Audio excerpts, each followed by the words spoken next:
Here today on the traditional unceded territory of the Coast Salish people, the Musqueam, Squamish, and Tsleil-Waututh nations. But we're grateful they've cared for the lands and waters, and we bring our commitment and hope to our reconciliation. Our event this afternoon presents awards in 5 categories, honoring British Columbian companies and an individual leader whose accomplishments in the last year have exemplified excellence and the ambition of our province to achieve international stature for our abilities to serve the world. We're also going to feature 3 short discussions in this ceremony with a minister, with our Innovation Commissioner, and with the winner of the Leadership Awards, the co-founder of the Life Sciences Powerhouse that's been integral internationally in the fight against the coronavirus. Our sponsors for this event are the BC Provincial Government and Export Development Canada for this event in particular, but we're also grateful to a wider array of companies in all of this, and they involve our judges as well. Our external judges this year were Alison Bolton of Export Navigator, Andrew Wynne Williams of Canadian Manufacturers and Exporters at BC Operations, Renee Umazuki of the Federal International Trade Department, and Jim Anholt of the BC government. Their time and effort, of course, are really significant in the success of this program. So let's get on with it. We have a slight change in plans, as Minister Chow indicated. The Minister of Jobs, Economic Recovery and Innovation, Ravi Kalla, is unable to join us today. Of course, the events of this week have kept him in discussions on the province's response to the tragic events from the weather episode. We, of course, send our best wishes to those who have been suffering in the last number of days, and we hope for very quick repair of our province so that we can get back to something approaching normal, if any of us actually can remember what normal was like back in 2014 or something like that. I am delighted, though, to have the opportunity today to start a program to bring into it one of our most prominent leaders in technology, finance,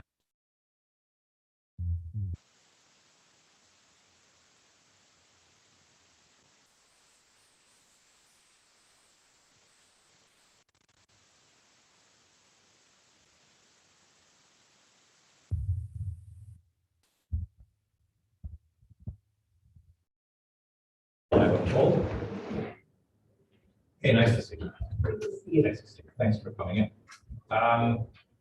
Well, I mean, I should get on with understanding right at the start. What are you learning? What are you learning as an innovation commissioner about our province that you didn't know before?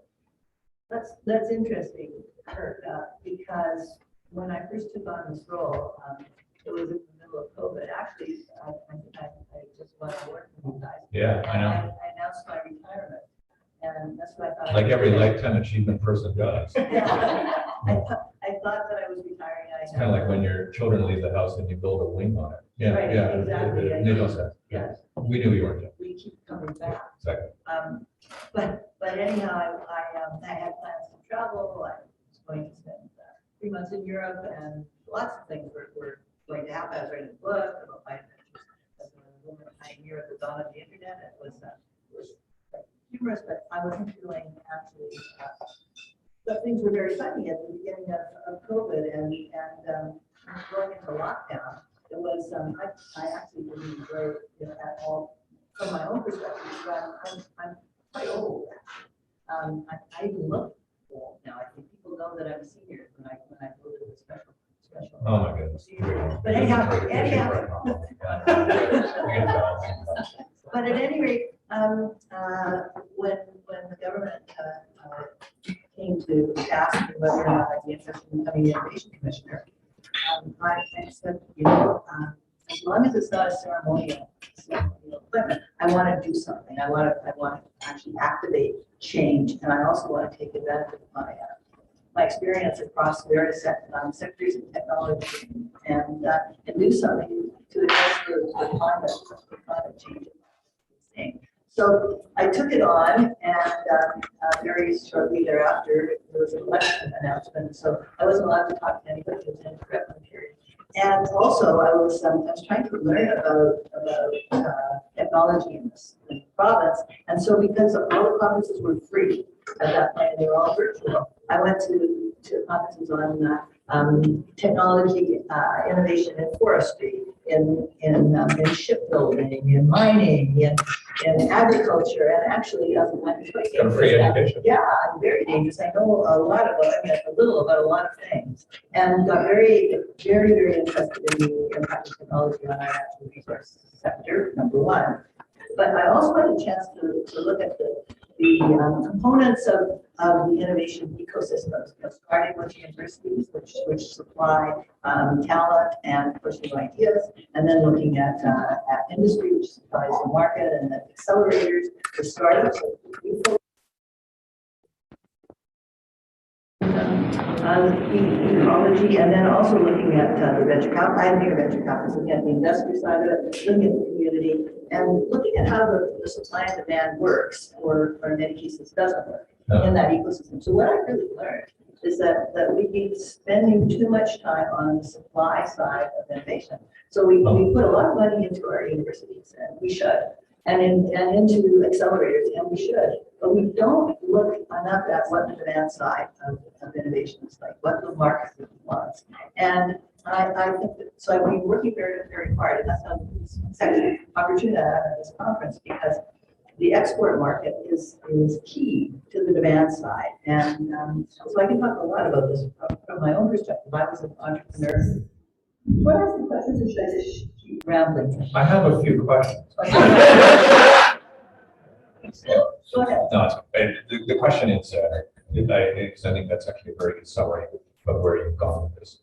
But give us a status report on where British Columbia actually is accepted. And luckily, I can pick up right where I left off, because. The best kind of We're here all week, by the way. That's okay. Enjoy the portion. We have millions of viewers. So that's great.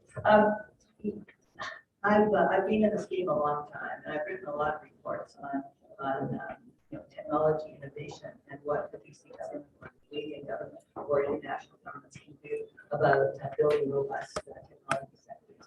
And really, it comes down to helping the talent, the markets, and the capital. And I would say that at this point, we're doing quite a lot of money available.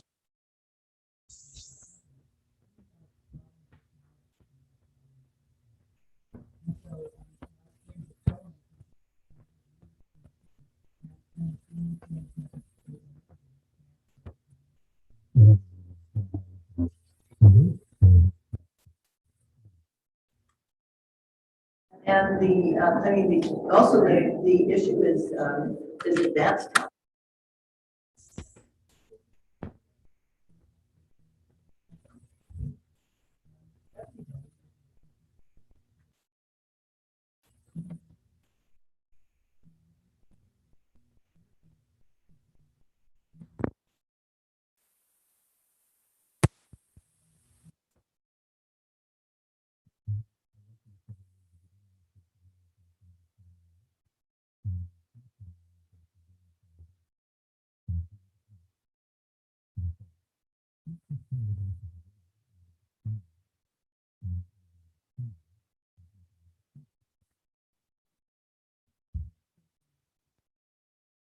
Zelda in honor of the Princess Warriors video game franchise ever built, and it's focused on actually the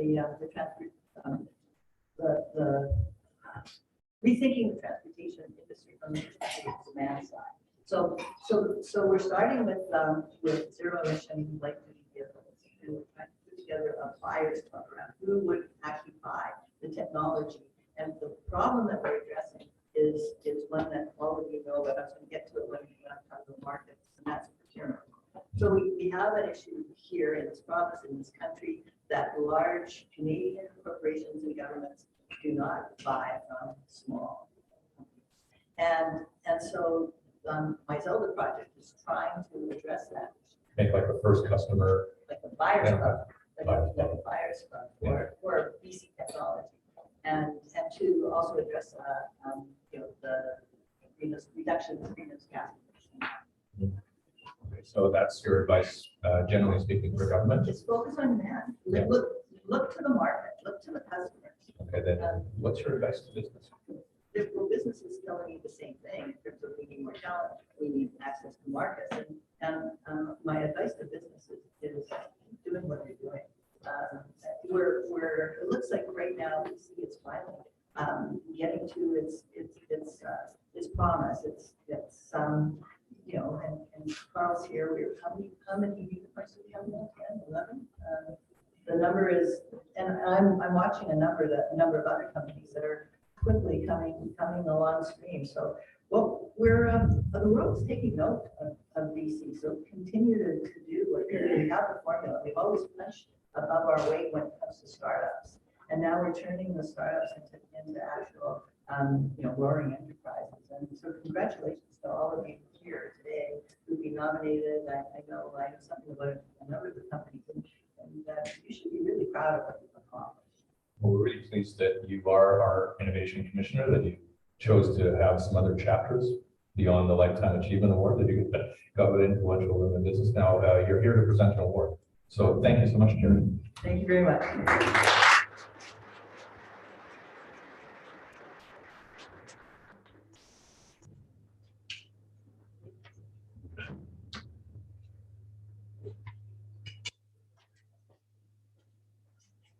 Okay. Yep, you hear me? That's great.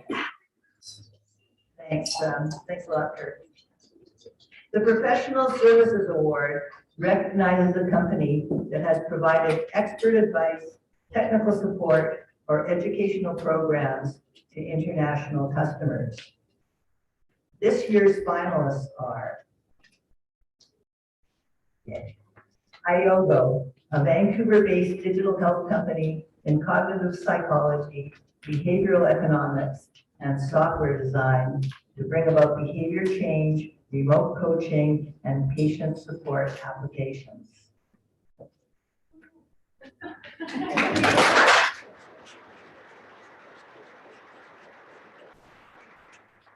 Connexia Health, a Vancouver company which develops cost-effective and clinically actionable tests to guide the treatment of cancer.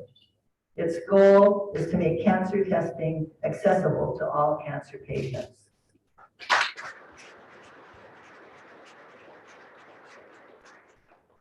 And Fatigue Science, a Vancouver-based provider of predictive fatigue analytics and human performance insights for heavy industry, elite sports, and military.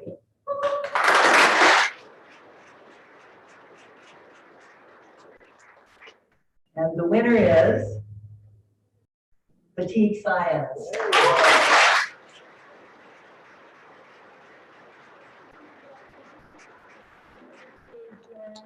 The Director of Implementation and Professional Services at Fatigue Science to accept this award. Wow.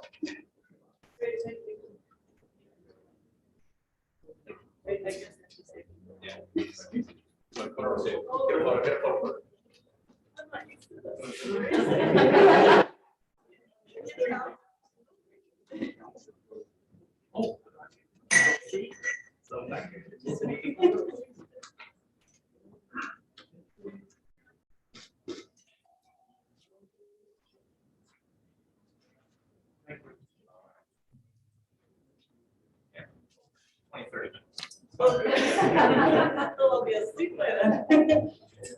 Yeah, Joanne Hempstead, being with Fatigue Science for just about a year now. I'm really excited to accept this award based on behalf of our team. So we're a team of about 35 people working hard in Vancouver, and as they just said, we predict fatigue, and really we're about trying to make the waking hours safer for industrial workers. So if you think about people on mine sites, making sure that they're safe when they get home to their families is a really key thing for us. So I just want to take this opportunity to say thank you. And thank you, Kirk, and thank you to the Minister Chow business in Vancouver and the BC government for really focusing on businesses in Vancouver. Thank you.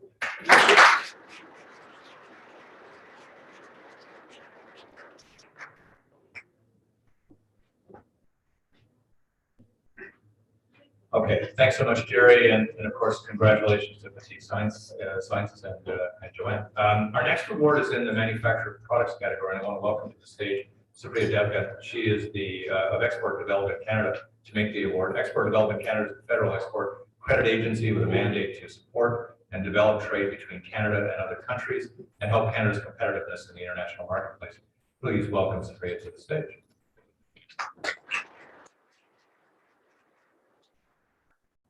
Thanks, Kirk.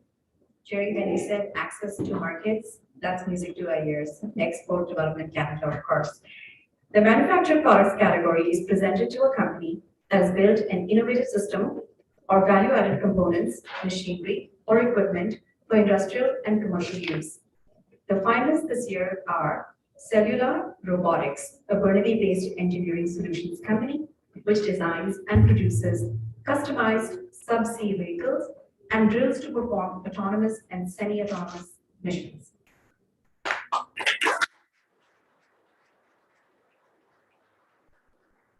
Prime Acoustic, a Port Coquitlam-based manufacturer of high-performance acoustical absorption products for a variety of settings used by world-class musicians and audio engineers.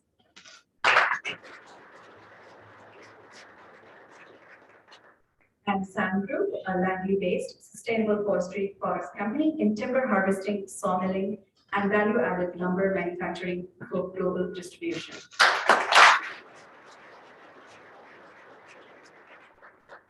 And the winner is, are we going to have a drum roll? The winner is Cellular Robotics.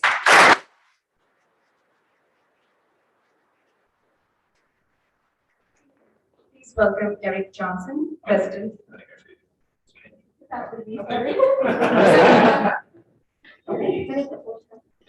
Yes, please welcome Nicole Chan, Marketing and Communications Specialist, to accept the award.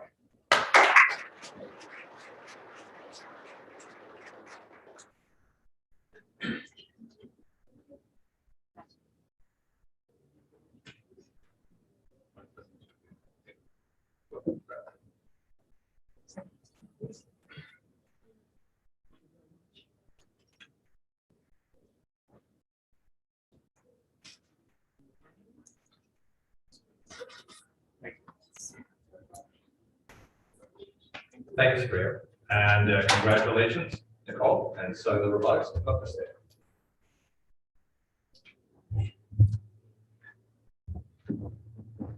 Hi everyone.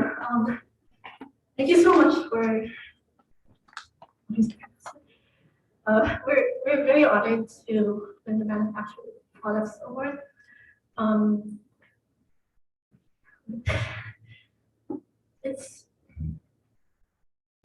We were nominated among some other very awesome companies.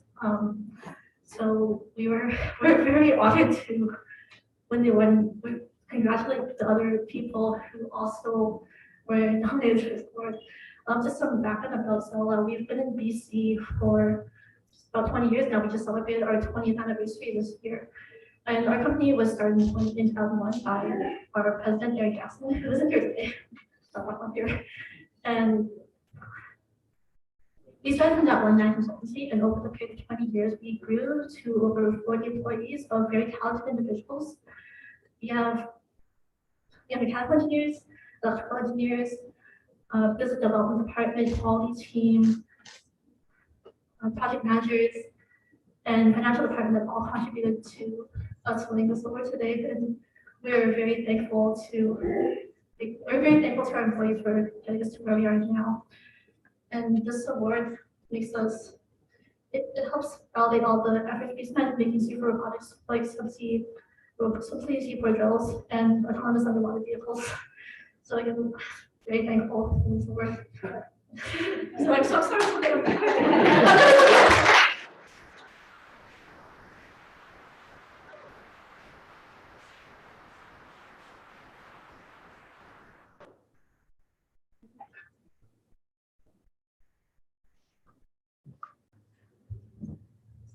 Well, thank you, Nicole. That's, I mean, authenticity is far better than any of us putting on a scripted speech. So that's great. I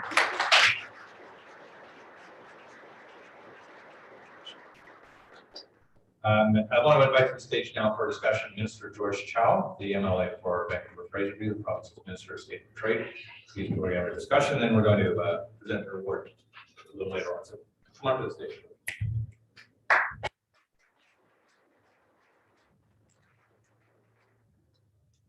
Grabbing microphone issues here. That better? Okay, microphones interfering with each other. Do you have a handful or no? No, that one, Kirk. There you go. Kick that one. There we go. Improvisation, isn't it great? Now we're still getting a bit of feedback, but I think we're okay. All right. We I don't know. Yeah, back up. Oh no, we're fine. We're fine. Okay. Okay. Great to see you. Thanks a lot for coming over. And difficult time this week for the government, for all governments, in having to deal with the tragedies that are taking place as a result of the extreme weather and the impact on all of our infrastructure. And I know we want to send the best wishes to those who are fighting the good fight to repair and restore. Well, for sure, I think everyone has watched TV for the last few days, and I think, as I said before, we really want to send our best regards to the people who are actually at the front line, search and rescue, police, ambulances, all these people who are helping us in this time of disaster that had happened. It's once in 100 years event, and we're doing the best we can as government to control the situation and put the people back to their homes as soon as we can. Not to make light of it, but I mean, there's 1 in 100 events, 100-year events. I've seen 3 of them now. I didn't realize I was 350 years old. So, my goodness, it's crazy. What a crazy year. Well, I guess it really is something that's dawned on me, even as an engineer, that the climate change is upon us. Absolutely. There's no better evidence than what we're seeing now the last couple of years. So it's very, very important that we go forward with economic development with that in mind. Yeah. Well, we appreciate the support of the province in these awards continually, and but I think it's always good to get a bit of a status report from you about which sectors you think are really succeeding in the last year, overcoming a lot of these challenges that we're discussing. Well, I think traditionally in BC, we have your forestry, mining, agricultural, but other areas are catching up. So our export rose almost 37% last year, up to about $40 billion of export. And this is the first 9 months of last year, despite the pandemic. So we're doing well with that. And there's still the tradition of forest products. That's not including coal. But then it's energy exports as well as machineries. But having said that, we are going to be needing new industry that actually make use of our natural products. Like I mentioned, mass timber, those are engineering wood that we want to put together, and that would be a new way of building in the future. That's certainly very important. So is that one of these sectors that's emerging? Are there other ones that you can spot that you think are emerging as big exporters now? Sure, I think life sciences, technology, all of the Jerry was mentioning, the sector that she's representing and very good at. That's really what we want to explore, because we have a very, very smart, intelligent people here. And a lot of the ideas come from BC, but I think we really need to do is actually how to scale up keep the innovation in the industry here. And I think we have seen examples in the past where good ideas, smaller economy and everything, leave BC. So I think we are really, cognizant of that. And it was, Mr. Kellogg is not here, unfortunately. We could talk about the in BC, Invest BC program, where we're actually putting $500 million to foster innovation come forward, because in the new economy, it's all about low carbon and sustainability. Last time I think we chatted here, there was another fellow in the White House. I can't remember his name, but President Biden, of course, has met with our Prime Minister in the last couple of days. But I want to get a sense from you whether the change in the White House is affecting our U.S. trade relationship yet. Well, definitely, as our Prime Minister said, the three amigos, Canada, U.S., and Mexico, right on this continent, we should be working together. I think he did say to President Biden that we're the U.S. closest ally, and economically, military, politically wise, that we could help the U.S. in terms of attaining the sustainability goals in terms of carbon emission and environmental issues. We have the green products that they would be looking for. So I think that's certainly very important. And, it is something that the federal government will negotiate with the other nations, and we in the province will definitely contribute what we think is best for BC in terms of economy, environment, and creating jobs in British Columbia. One of the advantages that we have here in British Columbia around export is that we actually have a more diverse export market than a lot of our provincial counterparts that are really dealing with, for the most part, the United States, in some cases, Europe, but really we have a diversified thing. But I heard you today say that you want a new diversification strategy and all that. And where are the objectives in that one?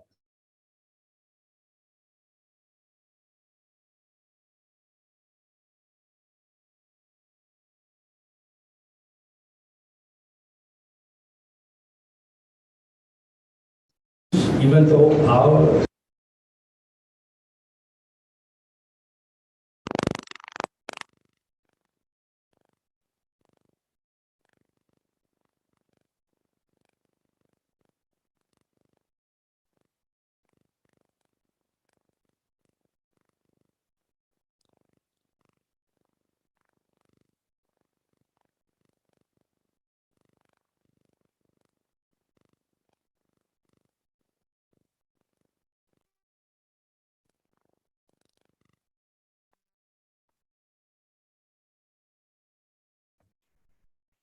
just better in their life and living together in this global village to actually start something that's sustainable and that's good for the environment. So the environmental issues are no longer obstacle to the economy. In fact, it is necessary for us to go for the economy. That then prompts a follow-up on that one, which has to do with COP26 and getting your reading on whether there are, in your view, some additional opportunities for British Columbia export. Yes, Minister George Hayman, Minister of the Environment, attended that conference in Scotland. And I think he's meeting with a lot of officials. And our plan called Clean BC 2030, it's a plan that we're very proud of, and that shows our commitment to building a greener future. And our product, whether it's natural resources, energy, will be of a lower carbon footprint. And I think that's the selling feature. We really cannot sell our product just based on price alone. I think we BC will develop industry that's sustainable, that involve diverse population, and it has a low carbon footprint. I think that would be our selling point, and I think our neighbor to the south could actually partner with us on that. Well, listen, you're going to present an award now, and then you're going to come back a little later on and present another award. So we're going to keep you very busy this afternoon. Sure, yeah. Thanks very much for your patience, and please head to the podium. My microphone. Yeah, thanks. Okay. Well, thank you, Herb. I'd like to thank all of you for coming and inviting me to do this honor of presenting the award. So I'm here down to the third award. It's called the Emerging Export Award. And it is for a company that has made its initial entry into an export market and achieved notable success. It has overcome obstacles, expand its potential markets, and grow its business through export. And this year, we have 3 finalists, and they are Canadian Jerky, very good food,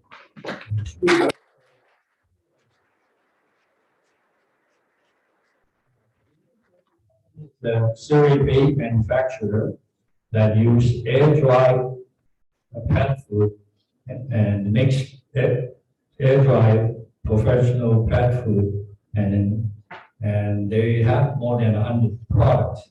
And Very Good Food Company is a Victoria-based plant-based food company. I was just speaking to the CEO of the company that they moved to Vancouver near my riding, so that's great. And they design, develop, and produce a range of more than 20 plant-based meals and alternatives. And the last, not least, is True Earth Environmental Products. The Port Moody-based eco-friendly household products company committed to eliminating plastic from landfills and ocean. And the winner is True North Environmental Products.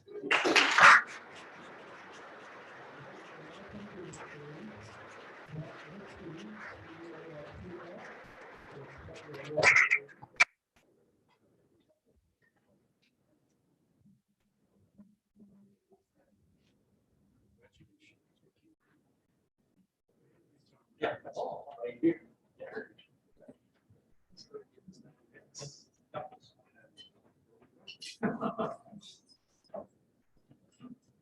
Okay, right there.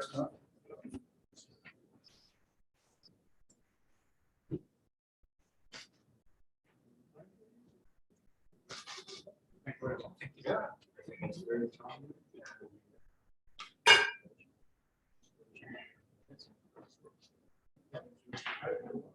Thank you. See if you were right. Oh, great. Oh. Wow, unexpected. So thank you. First off, where we're coming from, it's such a short journey. It was surprising to get to here. But I want to first off congratulate all the nominees tonight, today, and we've all gone this journey.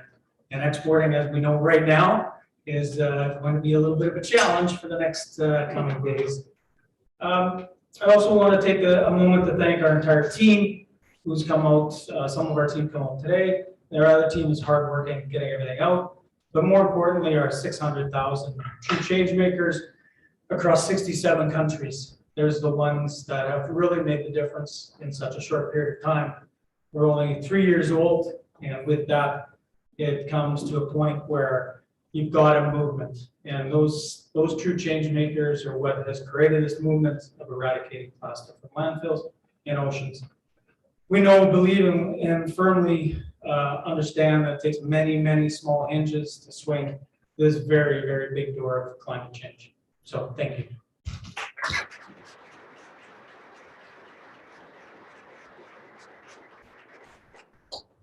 Thank you so much, Brad. Thank you, Minister Chow. Congratulations, Brad, for the entire team that's here. I want to invite to back to the stage the Priya Detkan from Export Development Canada to present our next award in the Advancing Technology category.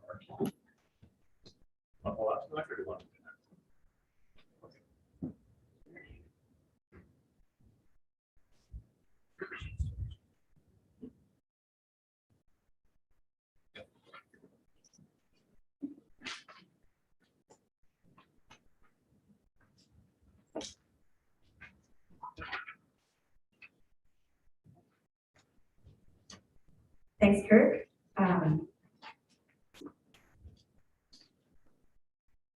So the advancing technology category recognizes a company that has added innovation to its business to achieve success and improve its process. The finalists this year are FPS Food Solutions Incorporated, a Richmond-based global leader of turnkey industrial freezing and cooling equipment.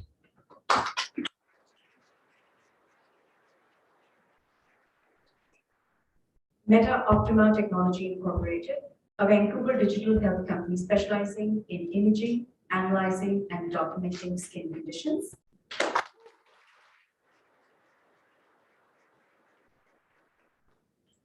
And Vitalis Nutrition Incorporated, an Abbotsford-based developer and manufacturer of specialized dairy ingredients for use in a wide variety of food and beverage applications.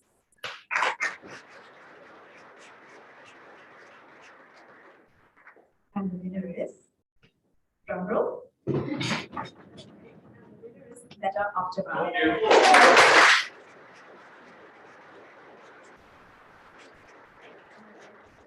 Miriam of Meta Optima to the stage to come and accept the award.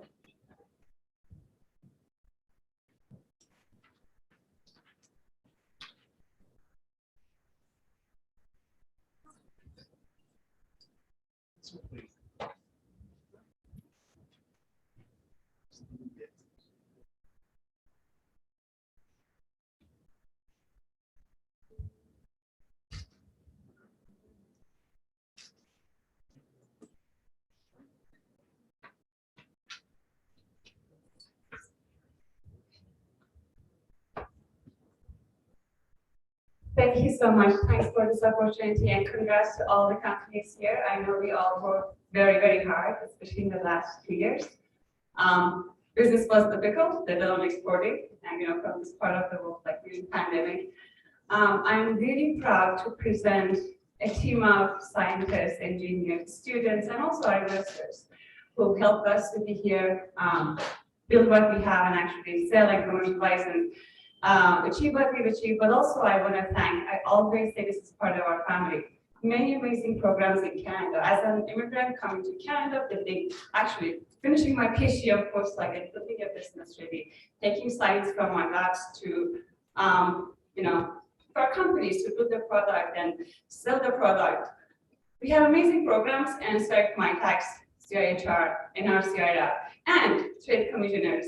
And many, many programs, small, big grants supported us to be here today. I always say there's nothing more rewarding than being in the business of saving lives and save and serve millions of patients globally using our Made in Canada products. So I couldn't be prouder really today. And I just want to say thank you to all the programs and also to my team. Leah, I love you guys, and just for my informal really today, casual dress, we were finishing our audit, and I basically, Leah and I just ran to be here for this event, and we are closing our Series B financing, and we will have many, many more bright days actually for Canada and also for Made in Canada technologies. Thank you so much.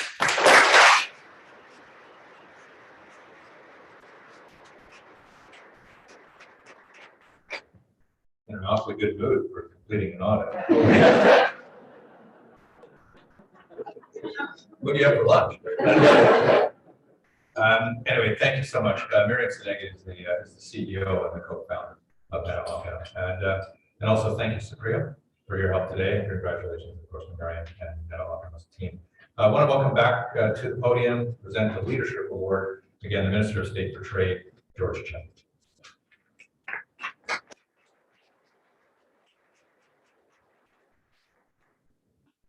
So the next award is the Leadership Award.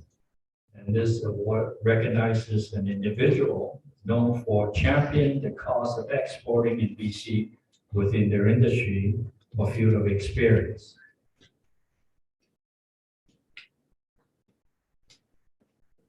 And Dr. Carl Hansen, whom I have met too long ago, is the CEO and co-founder of Cellera Biologics, known for its industry-leading antibody discovery research. Cellera's impact has been extraordinary during this pandemic, leading to the world's first antibody therapy authorized to treat mild to moderate COVID-19.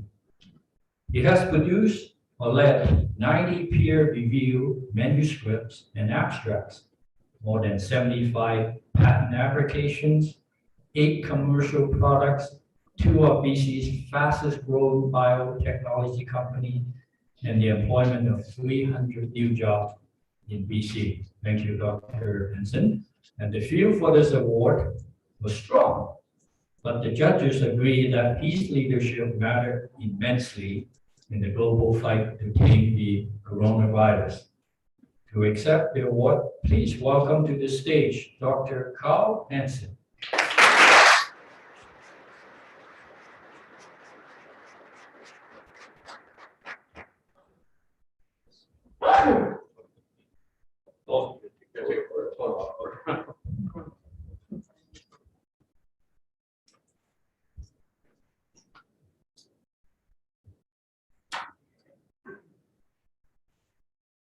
I should use it over. Seriously.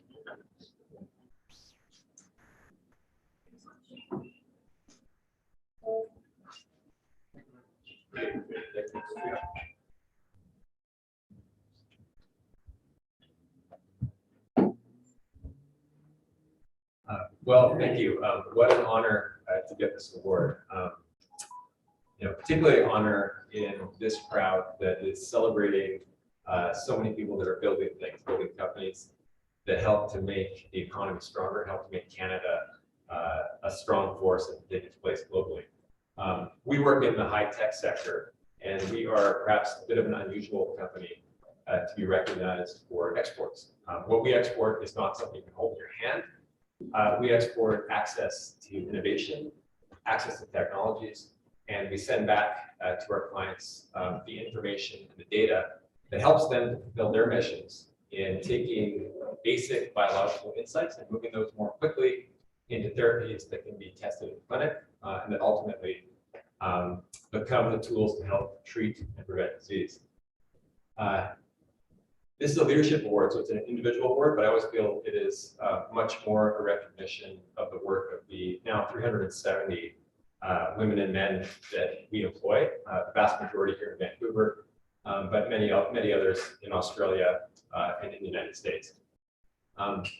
Cellera was founded about 9 years ago, and I wanted to say congratulations to Meta Optima, because I believe that they were in a cohort that we had at the New Ventures BC program back in 2014, when we were a handful of people sitting around an IKEA table in a 1,000 square foot apartment, making very big plans for how we were going to take on the world. I think that was met with a lot of skepticism early on. We had no experience, no money, no one had ever built a company. We barely knew what an antibody was. There wasn't a lot of belief that you could build something really global and impactful here in BC or in Canada for that matter. So over the last 9 years, we've seen a tremendous growth and success. The last couple of years in particular, which seem to have come out of nowhere, but build on almost a decade of work in laying the foundations, as it always happens, in building a company and technology. We had our Series A financing in March of last year, 105 million US. Shortly after, we got into the race to help the world in the fight against COVID-19. And we're able, based on our technology, to come up with a molecule that made it into clinical trials in 3 months, which was a world record and still is a world record for the speed of drug development. That molecule, bamlanivimab, has now either been used or is slated to be used in 2 million patients around the world, the vast majority as an export. And based on the clinical trials, we would estimate that has saved over 100,000 hospitalizations and approximately 40,000 lives. So that's basically a football field full of people that are here today that wouldn't otherwise have been were it not for the work of people at Accelera and for Canadian technology and innovation. We are obviously fiercely proud of that. For me, it also is much more than just about COVID, an example of what can happen if you think big here in Canada, if you're willing to invest in people, build technologies, and set a goal that actually could stand toe to toe with the best in the world. So we think we're only at the very beginning here, that there's much more to come. So I'm happy to accept this award. I think it's a testament to the strength of the innovation economy here in BC, which needs to be added to a strong resource economy. And I'll just end by saying there's one natural resource that we are strongly against exporting, and that is the talented trainees, the talented scientists, engineers, professionals that we train here in BC and in Canada. And if anything, we want to create a trade deficit in talent and start to bring some of those people back. So with that, thank you very much.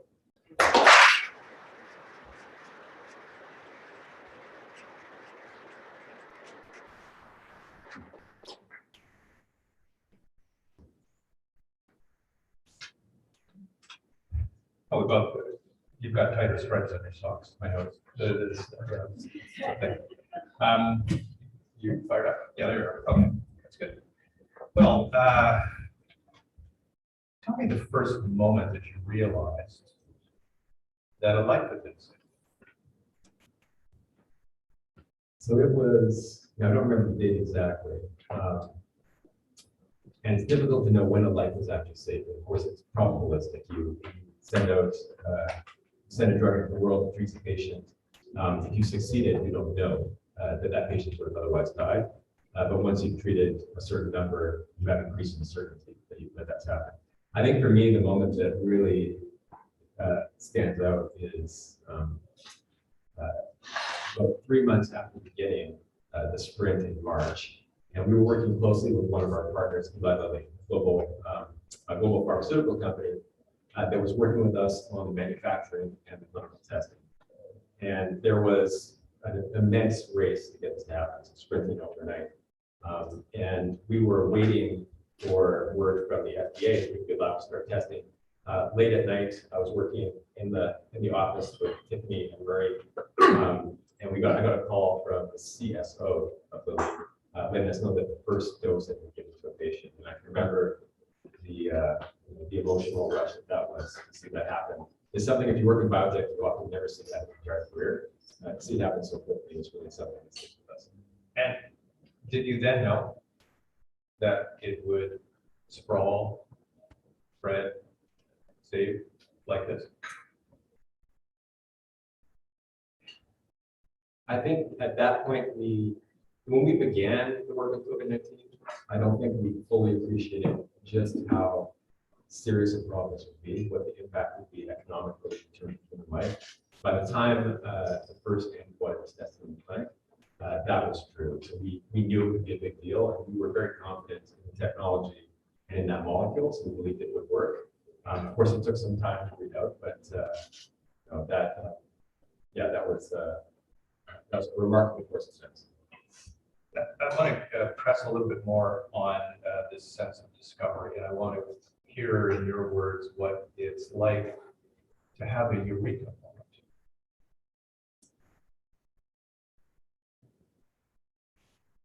Well, if you're in science or engineering or technology, I think people imagine, and I'm sure there are people like this, the really artistic scientific types that sit at a table and Journalists, yeah. Journalists, yes, the charismatic, handsome journalists will always know exactly what to say. You think you're going to suddenly have this epiphany and you found truth. In much of the work that we do, you have those moments, you see the opportunity for the invention, but getting it to actually work, it's never really an on-off thing. It's a long journey with lots of pitfalls. And the excitement is more at the realization you think that you would work and the relief that you finally put to rest or killed all the problems. What is it about you that wouldn't accept, say, constant failure in this path of success? Why didn't you give up?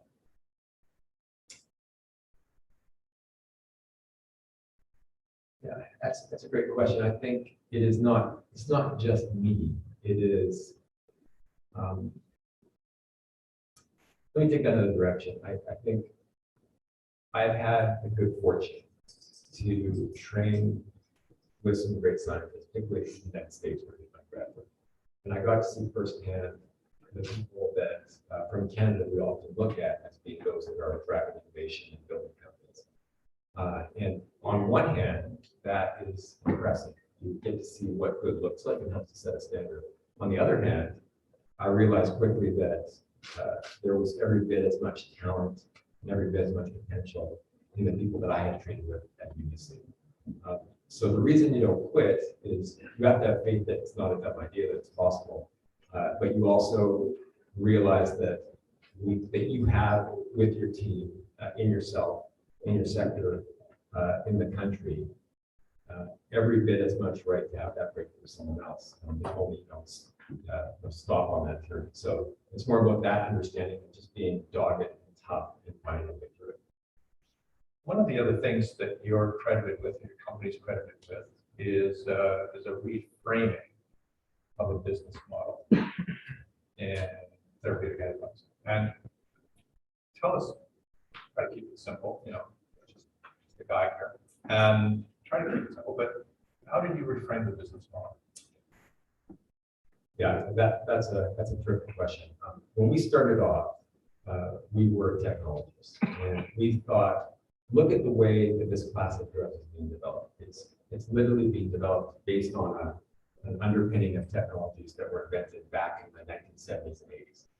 And the reason for that was that once the early breakthroughs were done, the companies that had those breakthroughs saw many opportunities to exploit them. It didn't have much competition. It started to focus much more on the clinical development and the commercial development. And over 3 decades, built up a technical debt. They hadn't invested enough in the basic science and technology front end. So we decided that's an opportunity. If no one is doing it, that means there's an open space in the market for someone to go after it. And once we decided to do that, it meant we were not going to be a company that was immediately trying to develop its own drugs. And the dogma in biotech is, if you're going to build a company, it must have its own products or it'll never be successful.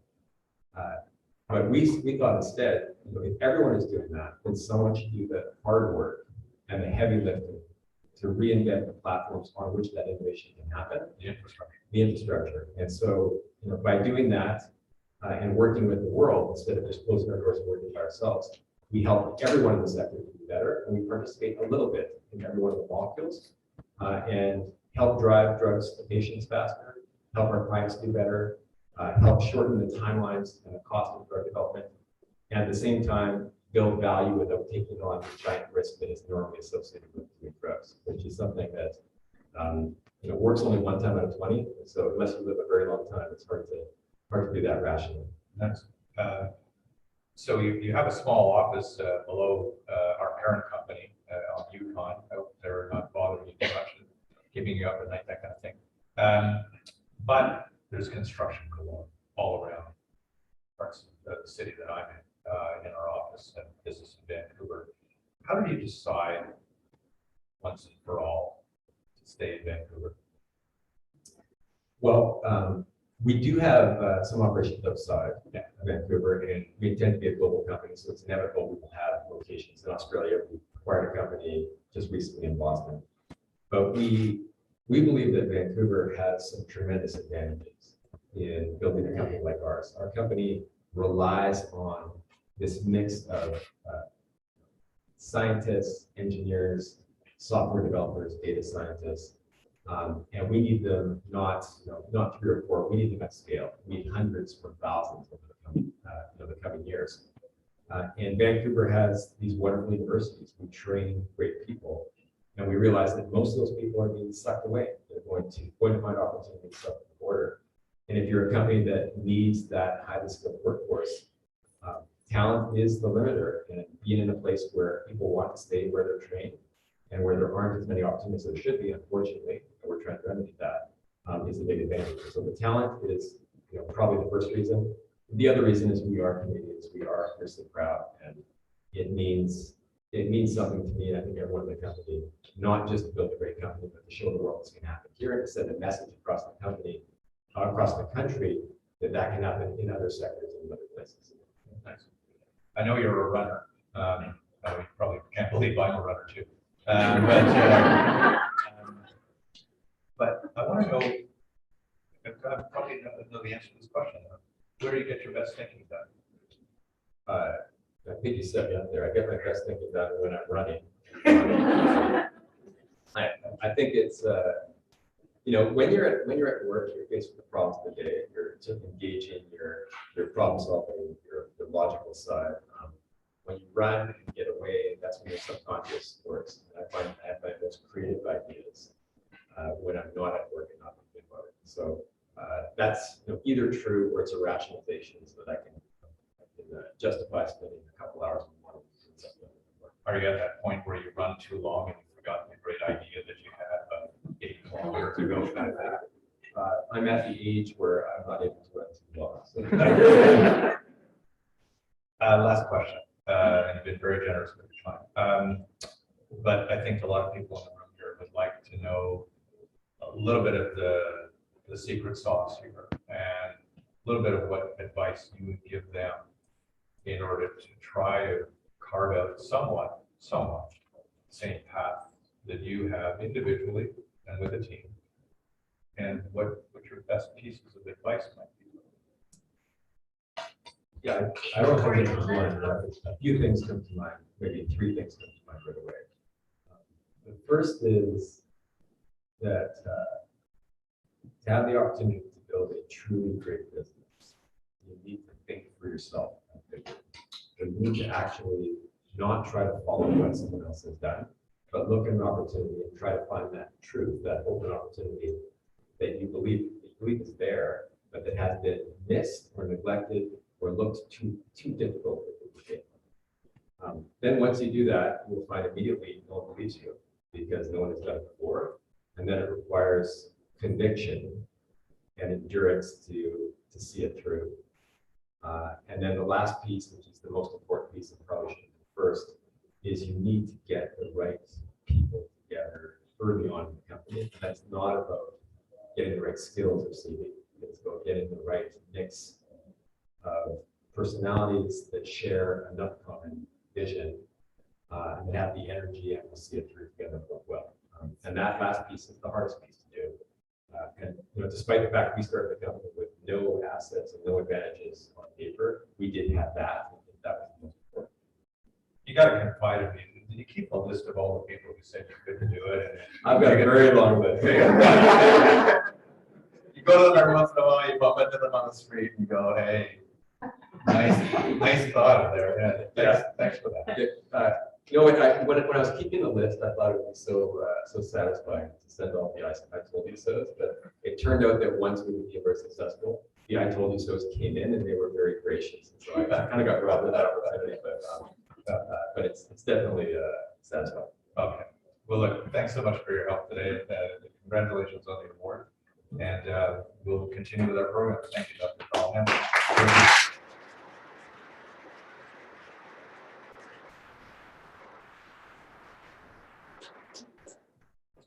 Take your award. There you go. Even better. Now to present our final award for the day, I'm going to invite back to the podium the Minister of State for Trade, George Chow, who's going to reveal who our exporter of the year.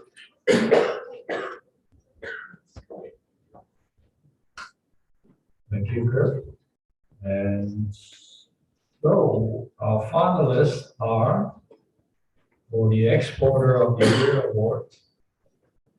And there are 4 finalists: Cellular Robotics, McKee Science, Material Commands Technologies, and True North. And the winner is True North.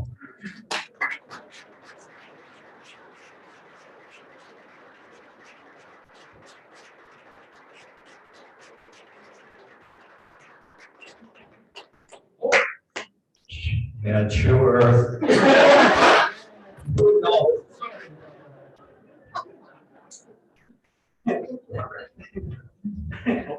Oh, we're going over there?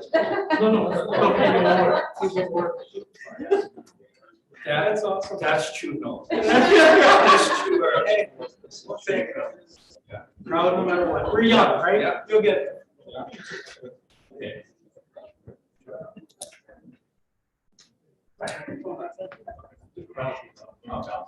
Yeah.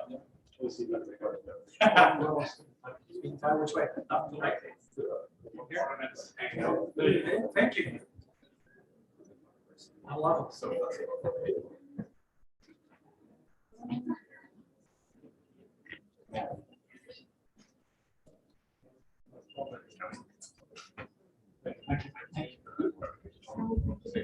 I got to do it again. Again, a shock. To go this fast, this hard. I really appreciate what you guys have done, you know, the realities of what you're trying to achieve, as all of us in the room. But we're helped by so many. Like, this has got nothing to do with us as an organization. EDC's been a huge help to us and will continue to be. We've been fortunate that we've gotten to this stage without any outside capital. What can be done when we do, we have no idea. The world is ready for change. The individual people, of those 600,000 true change makers, there's several of you in the room already. So if not, then let me know and I'll send you something. As we continue to push out our suite of products and disrupt this multi-billion-dollar industry, you know, the change makers will speak, and the 67 countries will go to 100, and we won't be trying to figure out climate solutions. We'll be figuring out how to find another product. So thank you very much.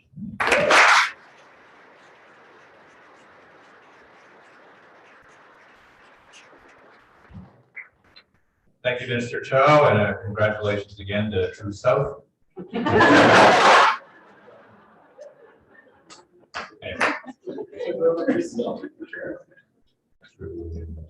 Wherever. Anyway, I want to thank our sponsors, the province of British Columbia and Export Development Canada. I really particularly want to mention Minister Chow because he's been stalwart and he comes every time and supports this. And I know that in his heart, he's one of the great advocates for our export market around the world. So, and his continued support for his government is, of course, one of the reasons we're able to put this event on, along with Export Development Canada. I want to congratulate our winners and finalists. I want to get all of the winners and finalists, I think, up to the front for last photo. And please stay and chat, mingle. There are refreshments available, food coming, and we hope that next year we can have an even larger in-person event. And thank you so much.